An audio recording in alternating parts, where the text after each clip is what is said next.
What is good, everyone? This is your host, Deanna Radulescu with Label Free Podcast. Live your best life. You must live label free.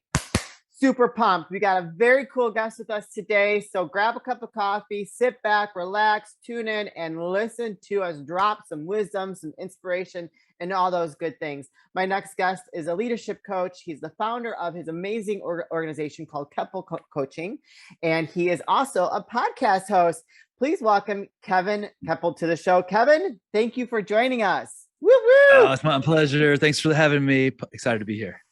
I love my coaches. And so I too am a certified life coach. And now I'm the head coach for the Female Podcasters Network and a founding partner with them. So I really believe in coaching and that whole process. I personally, when I went through my certification, learned a lot of skills for myself personally that helped me become a better person. But let's talk about like what you offer people, because I love what your podcast is all about and kind of like what you your coaching business embodies. So sure. Info on us. Tell us all the good, right? Yeah. No, it's pretty simple. It's pretty simple. I really focus on, helping successful leaders that are successful but really stressed, and kind of helping them move from chaos to freedom by aligning with their heart so they can maximize happiness, find more access to creativity and aliveness, and start making the impact they want to make, living life the way they want to live it. And pretty simple. I think that's very important, especially in like the corporate world, because I feel like the corporate world kind of it goes against like it's living in your truth, living in, in freedom, and you're supposed to kind of operate like a robot. And if you follow what they want, you slowly move your way up the ladder. And I think by the time people, if they're looking to be a leader, they get there, they've kind of become numb a little bit. Yeah, I think that's a really brilliant point, because that when it's striving for like a sameness, and it's competitive. And when you have a competitive culture like that, it does not foster creativity and uniqueness. And that's like the greatest gift that people are going to offer you is, their specific brand of genius. But if you want me to win this specific way, like I may have some talent in there, but you're definitely not going to get my zone of genius, right? Yeah. I may even get to excellence. And I've been there. I've had the job where it's like I was really good at it. I was getting really good results. I was, in sales, and I was winning the trips, and I was really miserable. And then I started getting diminishing returns and my weird stuff like with my health, because I was so like misaligned with what I was supposed to be doing. And what was the solution? Do more of the same, right? That just work harder. And man, it wasn't fun. And that question kept coming up like, this can't be it. Yeah. And Stephen Covey in his book 7 Habits of Highly Effective People, make sure your ladder is leaned up against the right wall. And I was going up the ladder, and I looked around, and I didn't want to be there. I wasn't happy, and I couldn't imagine being there for 5 more weeks, much less 50 years or whatever. Yeah. So yeah. Okay, so tell us about that. So when did you switch gears? I love talking to people that have experienced that corporate life and then kind of switch gears and went into, being more in alignment with what their soul and their heart and their mind really needs. And so I love hearing this story. So how long ago did you get out of that and start your coaching practice? Gosh, like the big shift, I guess, from corporate sort of started 10 years ago. I was, working in that job I was just telling you about, and I was having success. And I remember I won one of the trips you win, and I was looking around, and I'm like, man, I don't feel like anybody else here is like me. And everybody doesn't need to be like me, but they were really excited about the stuff that was being talked about. It was like tax codes or something that I think I just almost fell asleep saying, but they were really, like so engaged. And I'm like, I couldn't care less. I'm like spinning in my chair to see how many times it takes for my feet to touch the floor. And I'm like, yeah, I got to get out of here, Yeah. And I was working with a business coach at the time, and he was a funny guy. He was in the Secret Service for almost 30 years. And so he's very good at being stoic and not saying a word and standing still and making you uncomfortable. So you tell all your secrets, right? Yeah. And but he had a great heart. And he goes, man, tell me what you love about your job. I was like, well, I love this, I love that. And I got finished, and he did the stare for like 2 minutes. It felt like 2 hours. And I was like, talk some more, probably, because I was uncomfortable. And he goes, dude, I don't even think you like your job. I go, what are you talking about? He's like, did your body language change? He's like, you wouldn't look me in the eye when you're talking to me. Your tone shifted. He's like, well, do you like anything about it? I was like, well, okay, some things could be better. And really, we got clear that I really like helping other people, because I was the director of sales. And so I did a lot of mentoring and coaching and training. And I really like helping other people just, be more without making them feel like less. And, Yeah. I didn't know how to say that at the time. I didn't even know that. He's like, dude, you should be a coach. And then this limiting belief pops up, or the ego. And it's like, I don't want to struggle. Oh, I'm going to struggle and be a coach and blah, blah, blah, blah, blah. And so long story short, that was the beginning of, shifting over to doing my own thing. And so I actually worked for a large organization. I kind of made it my intention to find, a way to grow and learn in that capacity. And because I want to do it, I want to really help at a high Yeah. level. And I got a job with a large company as a sales and leadership coach and trainer. So I got to do that every day for a couple of years. And I got really, really good at it. And then I stepped over and did my own thing a few years ago. And uh, rainbows and unicorns since, right? That's business ownership. Oh yeah, I mean, it is great being an entrepreneur and having your own business, but the highs and lows are very high and the lows are very low when as you get started and you get, trying to build your foundation, I guess you would say. And I've had many businesses, and so I've experienced a lot of those ups and downs personally. Yeah. Yeah. There could definitely be peaks and troughs, but, one of the goals is always equanimity. Cause I want to stay as close to center as I can, because if I go too high, I got to crash down. If I go too low, I got to climb all the way back up. And, easier said Yeah, than done for sure. But I was pretty intentional about really building my practice on the side first, because I didn't want to be in the place of needing to like get a client or whatever, because I don't think that I'd be able to serve at the level I wanted to if it was any about me, because it's not about me when I'm working with other people. It's about, what do they need? And yeah, so I was fortunate enough to be able to do that in tandem a little bit. And I probably would have left that corporate sales training role sooner, but my wife is very safety and security. And she's like, just wait a little bit longer, wait a little bit longer. And then finally got to the point, I'm like, hey, I'm making more here than I am here. And I was yeah, making great money in the corporate job, but she's like, oh, okay, I guess it'll be okay, and yeah, so, but yeah. really, really grateful for the people that helped me get there too.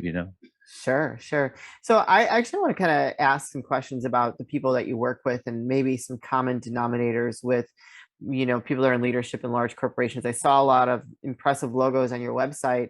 What is a common theme among the leaders that you work with to help empower them to become better leaders, I guess you'd say?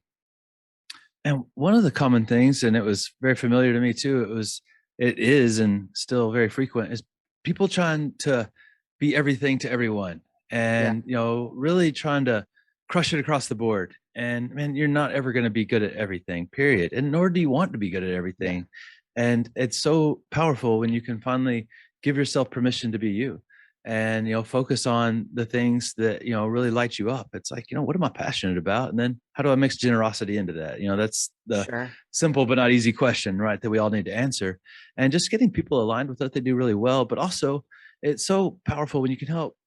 Everybody knows that other people see the world differently, but few people actually execute on that, right? Most people, Yeah, well, I'm going to put myself in their shoes, but I'm going to look at the world as me through their eyes. That doesn't do you a lot of good, because you're missing out. You don't know, what's important to them, or, what excites them or what doesn't, or what turns them off, or what they're seeing. And, we're all so similar but extremely different at the same time. And it builds so much, I think, empathy and humility when you can continually evolve towards your highest self, because you realize how much different you are than other people. And like, it's okay, man. Like, nobody's perfect. no, And if you strive for perfection, you're going to constantly feel like a failure, because that's an expectation you're creating of an unattainable goal. yeah, And like, I can't relate to perfection, right? If you're no, perfect, I definitely can't. That doesn't resonate with me, because I've never been perfect. yeah, I prove that constantly. And like, if you're not making mistakes and quote unquote failing, then you're probably not going very big. You're probably not doing anything that exciting, because you're staying safe and you're pandering to the middle. And you know yeah, what? Like, we are created from an infinite intelligence. We are created to be exceptional. But when you yeah, pander to the middle like that, you're playing average. And if you want to be above average, you got to treat yourself above average. Like, yeah, duh, right? But yeah. like, I love that. That was awesome. So with the last couple of years, I think the world has shifted a lot, especially in the corporate world where people are called the great resignation and people like realizing that, hey, I'm not happy. This has put things in perspective for me. I need to change directions. And so has that affected some of the leaders in corporate that you may have worked with or are working with now because of some of the shift that's happened? yeah, of course. I think it really actually allowed me to help the leaders I work with create more traction. So I'm like, you need to be more intentional about what do they need now more so than ever, Yeah. because people are getting disenchanted, and they see the family and friends like just doing whatever else or just not being engaged. And then that's the model for them. Like if you want people to do a certain thing, you got to, like Gandhi said, right, be the change you want to see. And so there's this really simple idea like to help people understand. It's like there's an influence equation, and John Maxwell influences leadership, right? Yeah. And it's like this, but most leaders get it backwards, and myself included when I was new to leadership. But it's trust, connection, vision, right? And when you do it in that Yeah. order, really good things happen. But most leaders start with vision. They're like, hey, here's where we're going, and then they tell people what to do, right? Go get it. And people are like, okay. And then as soon as the leader's not around, they don't really care because they're not connected to it, and they don't maybe even feel bought in because they don't trust the leader. That's like the first question that we're asking internally of any leaders. Like, do you like me? Because I feel like you don't like me, I definitely don't feel safe. If I don't feel Yeah. safe, I probably don't trust you. And if I Yeah. don't feel safe, I'm not going to be vulnerable and go into the unknown and be creative. You're not Yeah. going to get my best self.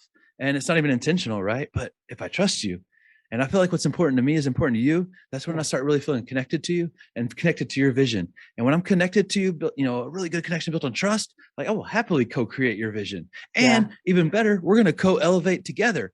And if you want to truly create any kind of championship, if it's little league or a multi-billion-dollar business, you have to have people growing as individuals and as a team, or you're giving away and leaking power like tremendously. And so like the influence equation is so simple, like, but again, right, not easy sometimes. Boom. Holy cow. Like I just was like, I'm fired up from that. Yeah. Yeah, me too. Let's go get it. I feel like you should be on a stage somewhere talking about that, because that was like, I'm like, yeah, yeah, yeah, yeah. I'm ready to start jumping up and down like I'm at Tony Robbins or something. Oh man, you're awesome. Thanks, man. Wow, that was very powerful.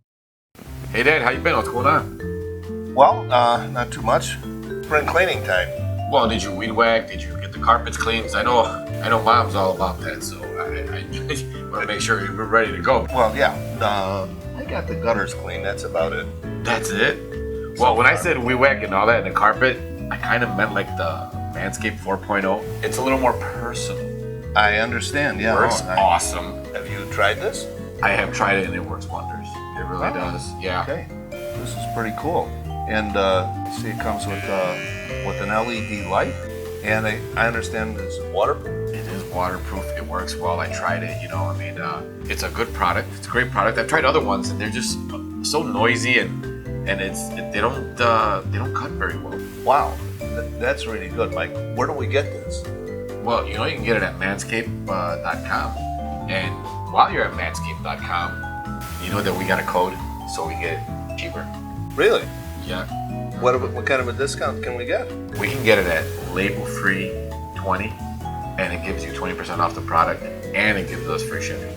And I've tried some of the other products there because they got these all-new premier products. Like this here, it's a deodorant. Now, is it for underarm or other places, or? I tried, but it's for the underarm. Okay. That's where it's at. And you can also get it at manscaped.com. Same code. We're using the code again. Label free 20. Label We free get 20. 20% off and free shipping. Free as shipping. well. I mean, how can you go wrong with that, right? Wonderful. So what do you think is a deciding factor with the people the leaders that you work with that say, hey, I need some help, I need to get coaching, in case some leaders out there listening, and just is like, so that makes them feel like it's okay to get a coach to help them become better? Yeah, man. Whether it's me or Deanna, or just Someone find else. somebody that Yeah. that resonates with you. Like, because if you want to be more, you have to have somebody that can reflect back to you, the things you're not seeing. Because the best coaches, they're not like telling you what to do by any means, and they're not going to put you through the same system they put everybody through. There's certainly things that heighten the probability of success, but the approach has to be you.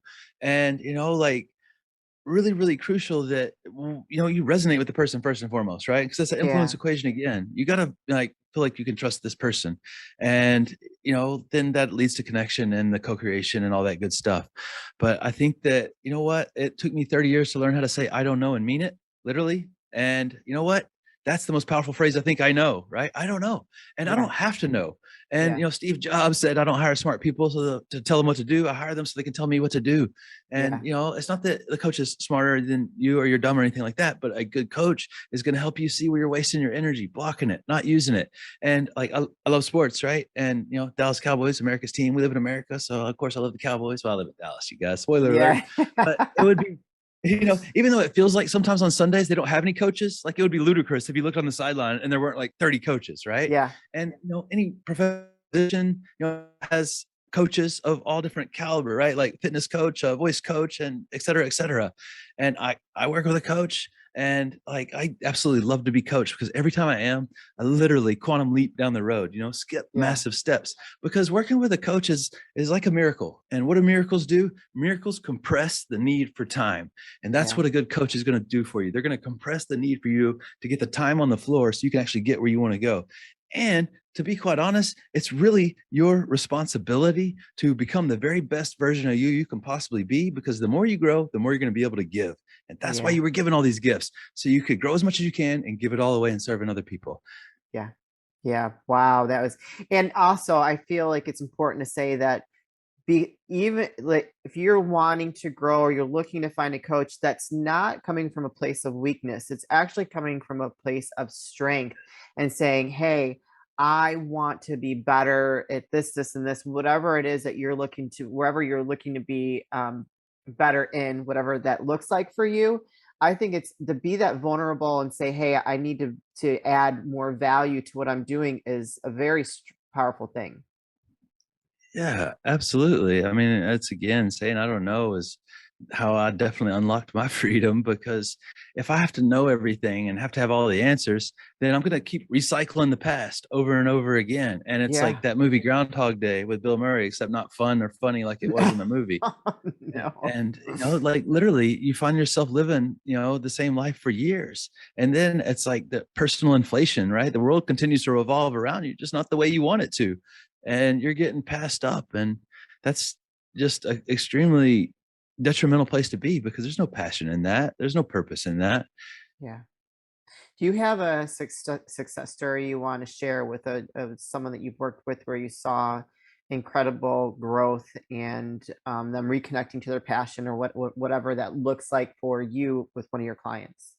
Yeah, absolutely. Oh man, it's like pick a favorite kid, but yeah, I've uh, You're fine. I've been really blessed to work with some really just cool, inspiring people, and who just came to mind was one of my favorite clients. And I've been working with her for, gosh, 3 years now, and I, whenever we started working together, she was crushing it. She was making about 500 a year, great money, and she was working for another firm. She was the president actually of a firm, and she was like, I'm really miserable, like I'm overstressed, I'm overworked, and I just Yeah. feel like, what's the point? I'm making great money, but I don't really even enjoy it, because I'm pretty upset all the time about not being happy, right? Yeah. And it was just total chaos. And so, long story short, what we helped her do is get really clear. First and foremost, you have to answer these two questions. What do you want and why do you want it? And so many people think they know, but they really don't. And like, if you don't know what you want, how would you know if you even got it? Or how do you know what action to take to go get it? And Yeah. then like, that's again, it's like, what is what, like, what do you want when you go to the grocery store? That you have to know that, right? And so what do you want out of your life, out of your career? And that's the passion, right? And then why? That's your purpose. Yeah. And it's so important that you get really clear on that, because the purpose is what's outside of you, right? How do I mix generosity into this passion? Because people are much slower to give up on themselves than the outer people, the whole. And when I'm focused on serving you, I don't have a lot of time to worry about what's in it for me or how I'm feeling or whatever's not working. And most people, they get tripped up though. They try to add in a third question, the how. Well, Yeah. how? I'm like, well, if you knew how, wouldn't you already be doing it? Yeah. And so it's like that great quote from Viktor Frankl, who wrote Man's Search for Meaning. He was in Auschwitz for 6 years, concentration camps, worst conditions maybe that ever existed on earth. And he said this: when your why is big enough, the how will emerge. I'm like, oh my gosh, that's so brilliant, right? Because, like when we get into action, we start getting feedback. Maybe this Yeah. isn't the way to go. Maybe there's a better way to go, or whatever it is. But, first and foremost, we got to figure out what you want and why. So we did that with her. And she's like, man, I want to start my own company. I'm unhappy because I'm working here. And so fast forward just a couple of months, she launched her own firm. And this was, right at the beginning of the pandemic. And now the first year she doubled her income, made 7 figures for the first time. The second year she went to 1.5. That's her take home, not revenue for the business. Yeah. She took home 1.5 the second year in business, which, pretty unheard of to have growth like that. Yeah. I think she's grown her company to around, I think there's about 30 people in the company now, and she's crushing it. And she's happier than she's ever been. Like, she's taking like half days off on Fridays. She has a dreams list with her family. They're checking them off. Like, I saw them at a New Orleans Saints game. I'm like, what are you doing at a Saints game? We live in Dallas. And she's like, it was her son's dream to go to a Saints game for whatever reason. So they're all there like at a Saints game because that was one of his dreams. And they just bought like a lake house. And she's like, we're going to do so much life here for generations. And she's like, every time I talk to her, she's like, I'm so grateful. Like, I'm just so grateful for this time we have together. And, I'm so grateful that, I have this space, and it's so beautiful, man. She's such like an angel of a person, and she helps so many people with what she does. And so really, really cool success story for her. And for you. That's amazing. That's a testament to what you do and help people really figure out where it is they're going, and to get rid of some of those blocks that's preventing them from to get there. So awesome. Thank you for sharing that. So we're getting close on time. It's almost time to wrap things up. Tell us really quick about your podcast. I love the name of it. Sure. Yeah. It's Unlock Your Freedom with me, Kevin Kepple. What I love to do is host awesome people like you. So hopefully you guys will see Deanna over there on that channel. But I really just love to bring on other powerful leaders that are really looking to, serve other people and whatever their quest or mission is. And, like, we're all heroes and we all need guides, right? And, some of us get to be guides and help other heroes. But it's so important that, you don't let yourself either become or allow to continue to be the victim of your own success, where your success is the villain and you're the victim. Like, we're built to be heroes. And so that's kind of the messaging. And I just really like to bring on beautiful people with great stories and great hearts to, connect. So I love it. Well, I'd love to be on it. I mean, I think that it's so important to share incredible stories and touch people in any way that you can, and hopefully give them if they're going through a darkness, that you shine a light in their life that can help them see that the darkness is not forever. There is light at the end of that tunnel. Just keep going. Keep going. You'll find your way. You'll find your way through the shadows. You know what I mean? So beautiful. I will make sure I put, where can people find you? I was going to skip that part, but you plug them really quick. Sure. You can Kevin Kepple on the Instagram, or kevinkepple.us, either one. I love to make new friends. So anything stood out to you, feel free to say hi. I love you either way. So hopefully everything's going great. Yes, I will make sure I put all those links in the show notes, you guys. So do not hesitate to reach out to this awesome individual. He is obviously very passionate about what he does. I love his energy. So I'm sure you will too. If anything, go follow his podcast and go follow him on Instagram, support him that way. That is the best way that you can support people like us that are putting good words out into the universe. So last good words from you today, which you've dropped a lot of great stuff. Any last words of wisdom or advice you want to leave with the audience? Yeah, I think one of the most powerful things that we can all do is be super intentional about being kind as opposed to right. Like, we need more kindness in the world. And, kindness is a beautiful expression of love. And, whatever you focus on, you're going to expand in your life. If you're super intentional about, being kind and loving, then you're going to have more kind and loving types of people, types of situations, types of opportunities. And you know what? At the end of the day, that's what we're all built on, is love. We came from infinite love. So it's a really good place to live. I love that. Yes. Oh, I'm gonna cry. No, I'm kidding. Kevin, thank you so much for your time today. It was a pleasure having you as a guest. Please keep us informed of any new projects, or if you become a speaker or write a book, because I feel like that might be in your future. Let us know so we can have you back and update the audience. So thank you very much for joining us today. My pleasure. Thanks so much for having me. You guys, this is your host, Deanna Radulescu with Label Free Podcast. Live your best life. You must live label free. Please don't forget to follow, subscribe, rate, review, share, comment, all those good things. And I'll be back soon with more dynamic guests.